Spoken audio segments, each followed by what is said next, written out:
Hello everyone and welcome back to Dark Souls 3. An interesting view of Firelink Shrine over here, just sitting on the throne of the Abyss Watchers. I have spent a few days without recording, so let's try catch up to where we were. There are a few things that I need to hand in. Welcome home, speak. Which is the Firekeeper Soul. Ashen One, this is much like what lies within me. Then let it find its own place within my bosom. She will understand. We are both firekeepers after all. Forgive me, sister. May the flames guide thy way. So apparently, by giving the Firekeeper Soul, you are able to heal the Dark Sigil for a certain cost. Farewell, maiden. What this particularly means at this current point, I am not sure. But we're able to read what the Dark Sigil actually is. It's a key item. It accumulates curse.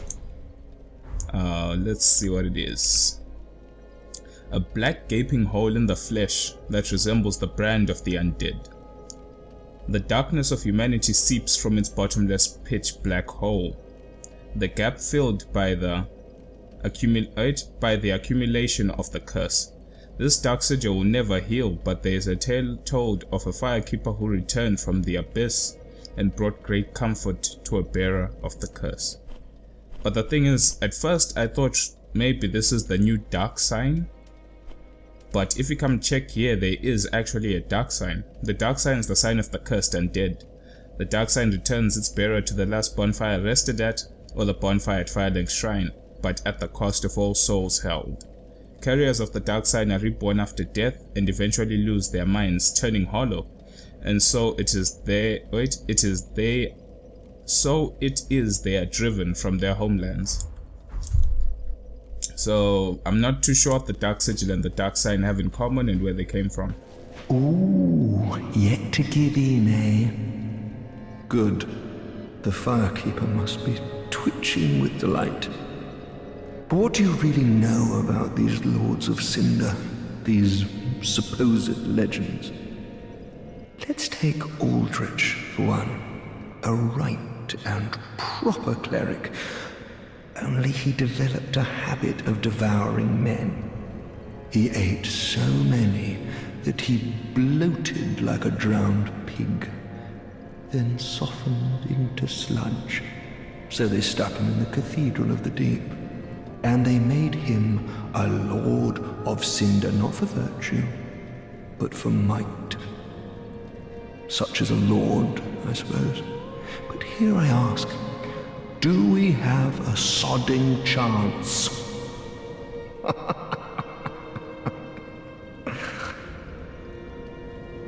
At the foot of Lothric Castle, an old path still runs below the tower in the undead settlement.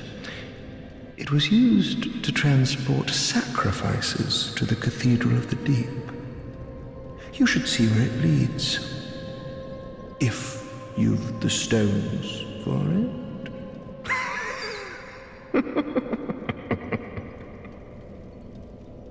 You haven't given up yet? Then you're a brasher lad than I thought. You can make better use of this. I don't need it. Not now I've flown the coop.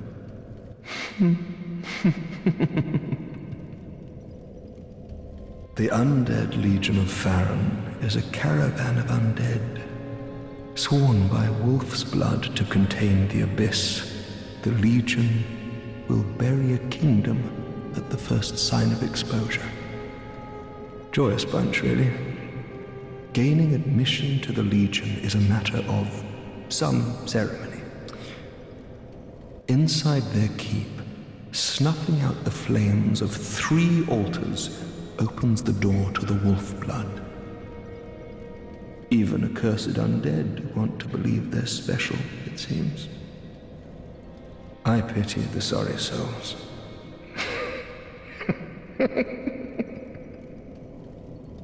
Gaining admission to the Legion is a matter of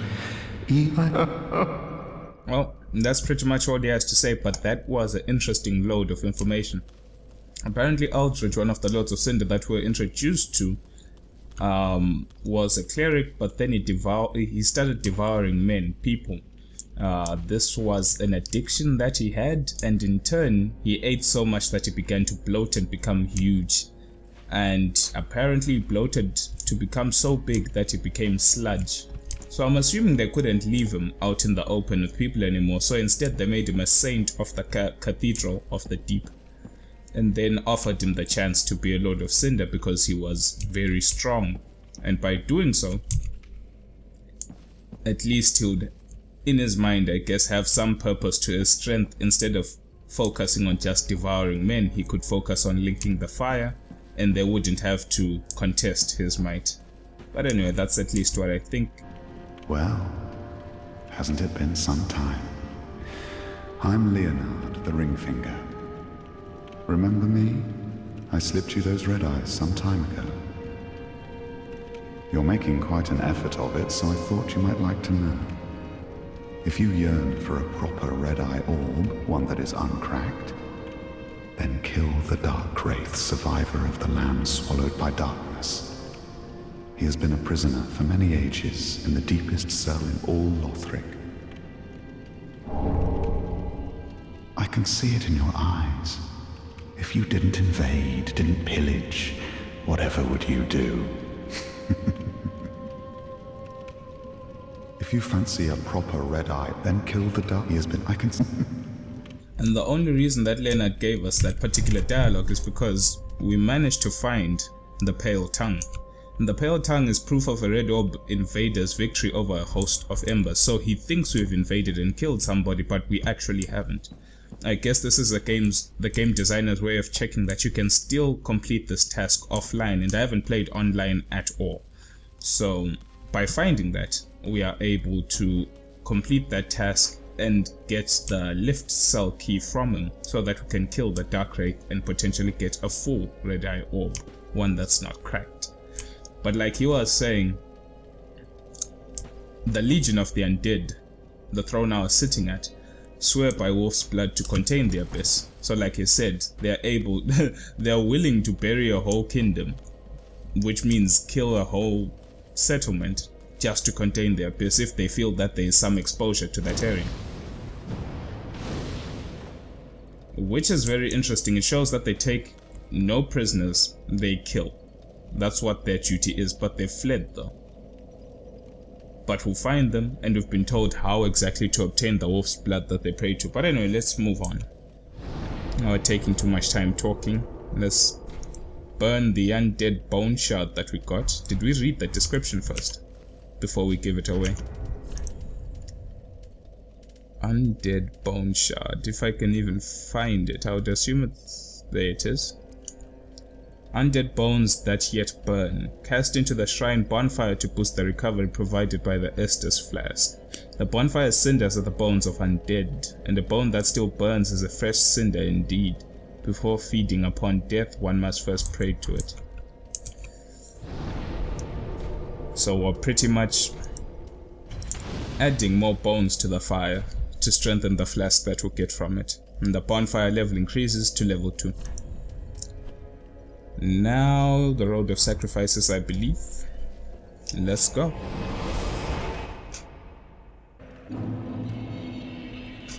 And this is the last location I believe we got up to.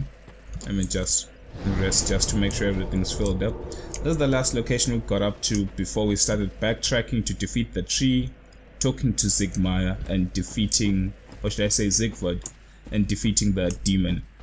I still haven't used the souls of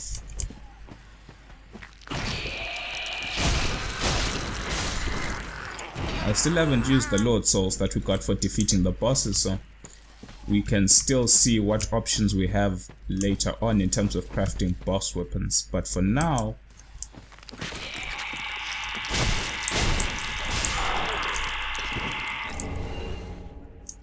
Shriving Stone. Not too sure what that is though. undo weapon infusion. Okay, makes sense. For now, let's just get through to this particular section of the game. Oh, did I see anything else? Nope.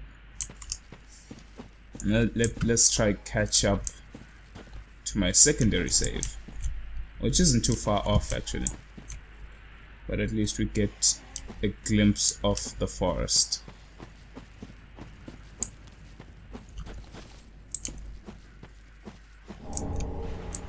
Soul of an unknown traveler. If you fall down there, you definitely die, so bear that in mind when you're traversing this particular area. Down here we've got a chance of a plunging attack, I would believe. I'm not too sure, but I can't get a lock on, so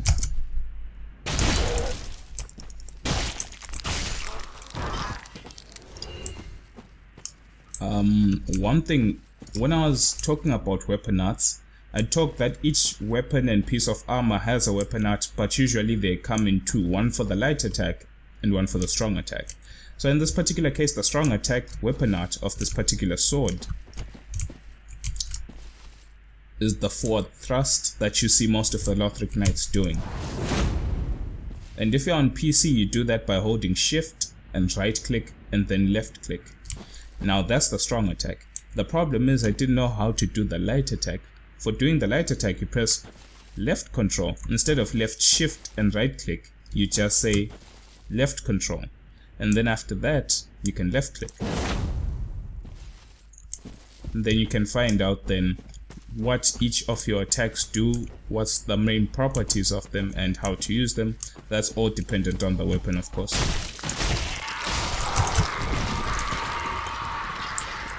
I'm failing to get a lock on sometimes, I'm not sure why.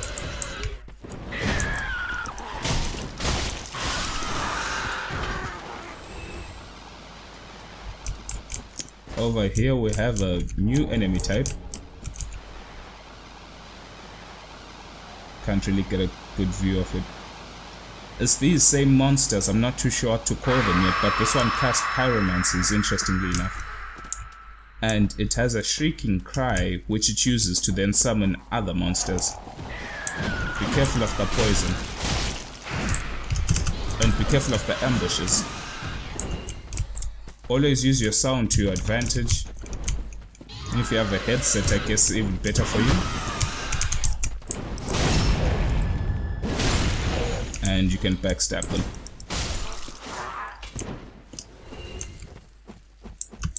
But on an interesting side note,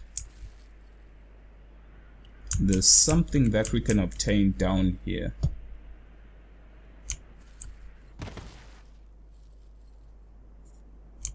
Question is, how do we get back out though? I'm not too sure if we can survive this drop, but we can only hope for the sake of exploration.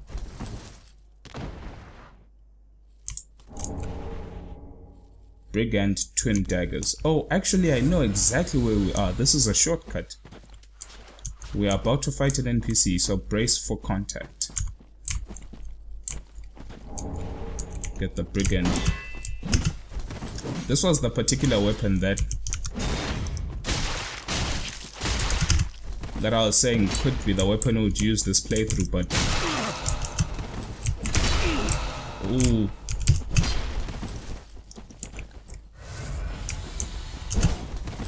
After my experience with it,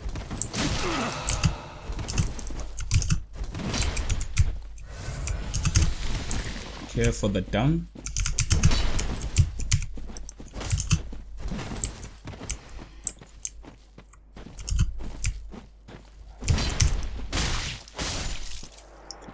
After using it, I would like to believe that we'll invest in another weapon. The butcher knife is very interesting in the sense that if you're familiar with Bloodborne, don't have the stats for it currently, but if we two-hand we have the stats. Its weapon art is the sharpen that you saw, and then by doing so, every next attack leeches health of the opponent, similar to the regain system in Bloodborne, which is actually very cool. That's why when I saw it in my previous save, I was like, this weapon is just definitely awesome and I have to use it. But with extensive use, I found that the regain is small, but if you combine it with the ring that I saw, you are able to get more damage each time when you regain, but it has to go hand in hand. You have to build your character around it. And the twin daggers, if it's one hand, in one hand you get one dagger. If you press F and you two hand, you get both daggers, which is quite cool for a dex build if you are that kind of guy or girl. Let's move on. I didn't expect to find this shortcut so easily. Get the brigand axe. Now this is the direction in which we were supposed to come in through by, so the problem is there should be some enemies still behind us, but I'm not too sure where exactly they are, because usually drop from up there. But if we're not getting attacked, it should be fine. It means they have not aggroed, or at least up until now. Can come from up there or drop from up here. I forgot the sleeping enemy still exists.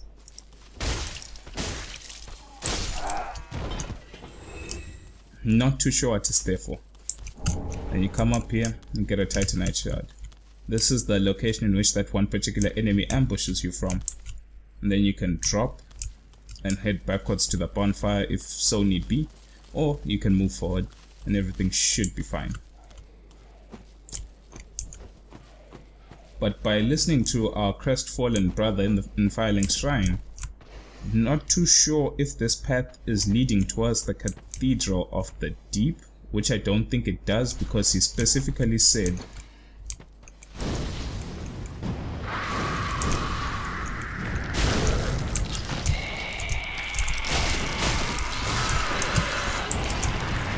that the cathedral's down.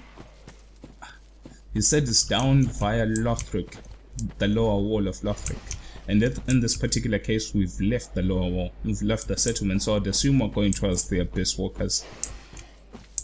That would be my guess.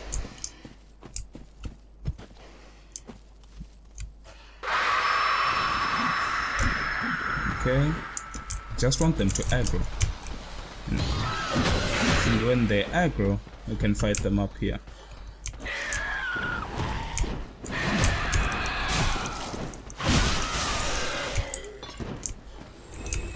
Okay, this is a lot, but luckily enough, they're coming one at a time. And this one wants to... How many of them are here? Two? Nope, one.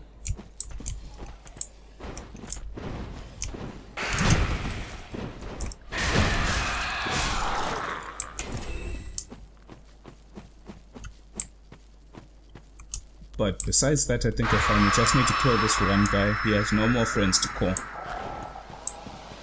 Well, at least I would like to believe.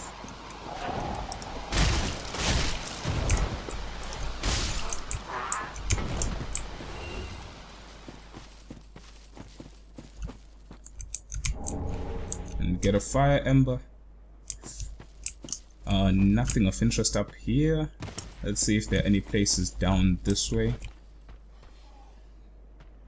Okay, seems like we've got points of interest that I seem to have missed previously.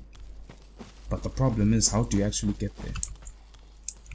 If you drop down here, you will take a lot of damage, but I'm thinking it might just be the only way to get there. You can see that enemy has red eyes, so you best believe he's taking no prisoners right now. I would assume that each enemy type has a red eye version.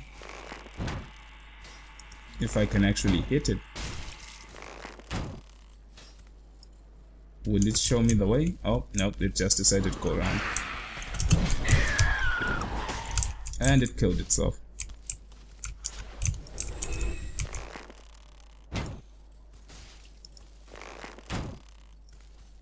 And it goes that way. I wonder how exactly they...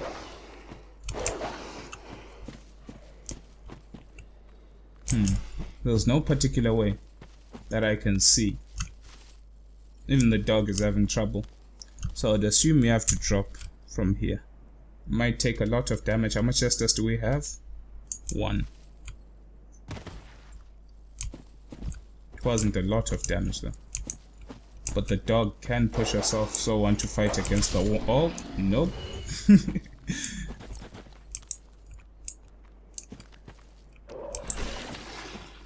Okay, new dog type.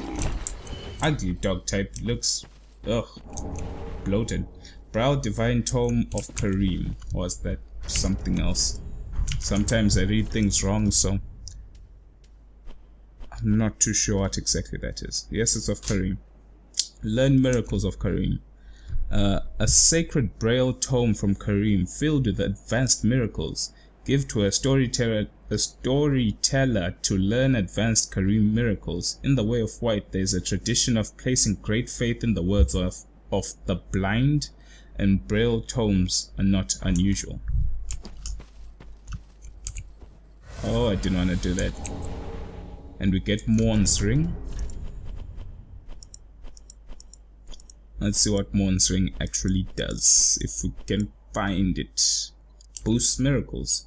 A malformed ring given to the Knights of Kareem boosts miracles. Morn served the goddess Cathedral and later became an apostle of Archbishop. They labored together to provide comfort to the suffering. So at least you now know, if you are trying to make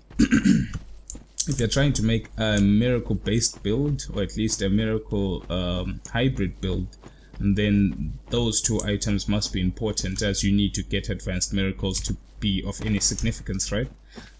So yeah, this particular place is very important for a faith-based build, but for this particular build that I don't know what to do with, I am not too sure what that place holds. But for here, let's talk to these two, call it a video, because the next particular area that we're going to is a very, very long area, so I don't think I'll have time to do it right now. I need to go. Oh, hello. How do you do? I am Anri of Astora, unkindled like you. This is Horace, a friend and travelling companion. Are you too in search of the Lords of Cinder? We are well along the road of sacrifices. Below us is the Crucifixion Woods. Beyond the flooded woods lies Farron Keep, home of the Undead Legion. Further yet is the Cathedral of the Deep. We seek the Cathedral, home of the grim Aldrich. We may go our separate ways now, but we are both seekers of lords. The next time we cross paths, one may find the other in a time of need. May the flames guide your way. Oh yes, Horace. He's not very talkative. But don't think ill of him. He's an upstanding, kind-hearted knight, a fine partner for this grueling journey. Without his help, I would have cursed this onerous duty long ago. We are well along the road of sacrifices. Below us is the Crucifixion Woods. Beyond the flooded woods lies Farron Keep, home of the Undead Legion. Further yet is the Cathedral of the Deep. We may go our separate ways now, but we are both seekers of lords. The next time we cross paths, one may find the other in a time of need. May the flames guide your way. Interestingly enough, we've gained ourselves two allies, one not so talkative though, who's Horace over here. But she's saying that she's reassured what I wasn't too sure about, and that's the direction in which we're going. First is the Farron Grounds, where we'll fight the Legion, and further below that, which I guess makes sense because you can see the castle walls, or at least the castle path, and deeper below those is where we'll find the Cathedral to fight Aldrich. Blue Sentinels. So the fact that it gives you a tome or a sigil of the Blue Sentinels is a sign that he himself is a Blue Sentinel protecting her, and you would assume that she's in the way of the blue then. So let's light this particular bonfire. There's actually, now that I think about it, there's another bonfire near down here inside the ground. So we'll reach that one, then call it a day. And they will disappear soon enough. Can see a fire burns in the distance. I'm not too sure why. What that location is, I'm not too sure. But let's get moving and see where our next bonfire is. We see a new enemy type, undead carrying logs.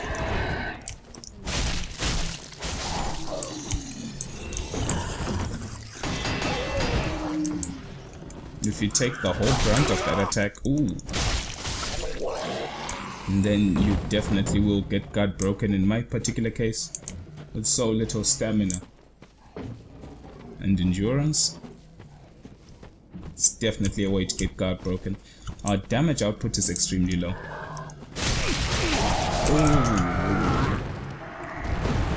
I got stuck in an animation there. I wasn't paying attention to the one behind him. But one thing I've been having trouble with is locking on this particular episode. I'm not too sure whether my middle mouse button's dead or dying. But right now is okay, there we go.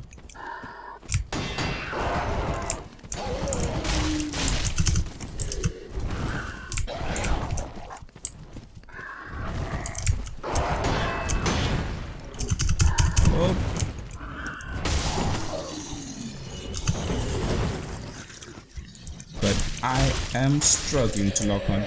I'm not too sure. I'll have to check it, check what's going on. Oh, nice, they put my souls in a very good position. And I pressed the wrong button. But it's fine, the bonfire is so nearby anyway.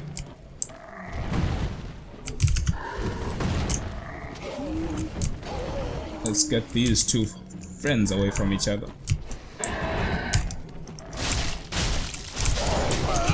Ooh.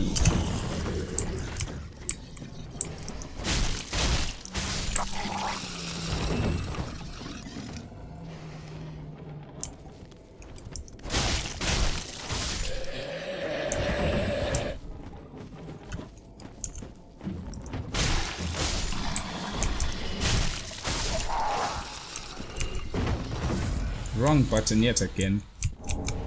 Get another Titanite shard.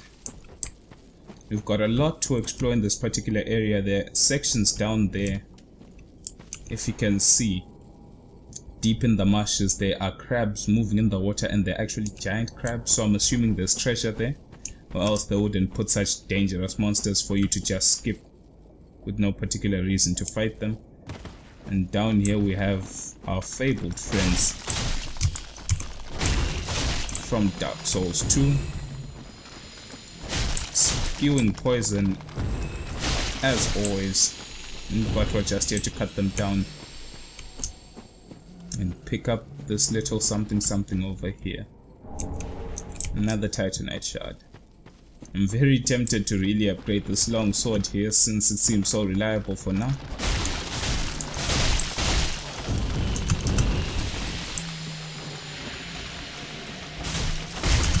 Oh no, don't get poisoned. Twin Dragon Great Shield.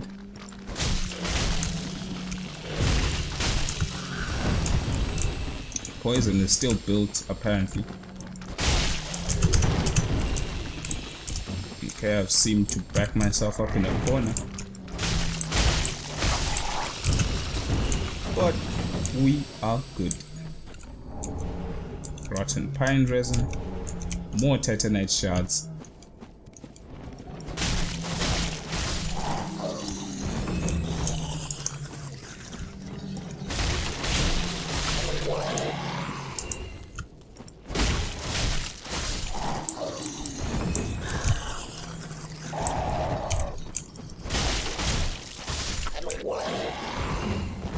Attract them one at a time. Fighting mobs in this particular area is not such... Oh no! I didn't want to get hit.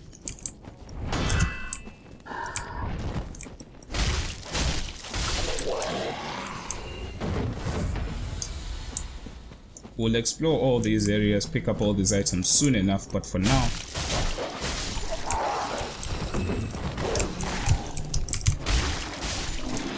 what matters is this particular bonfire, which will be the central hub of this location that we'll use to explore and fight all the enemies we need to fight, because this place, like I said, is very long and very difficult for me. As you can see, you can clearly see why this place is particularly difficult for me, but maybe I was going about it the wrong way and attacking. The thing you have to understand is that sometimes you are too low level for a certain area, or at least coming in low level will make it much harder, so you can come back later.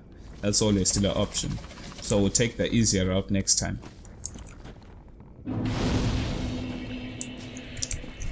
Thanks for watching, even though it was a very slow episode. I'll see you next time and stay safe.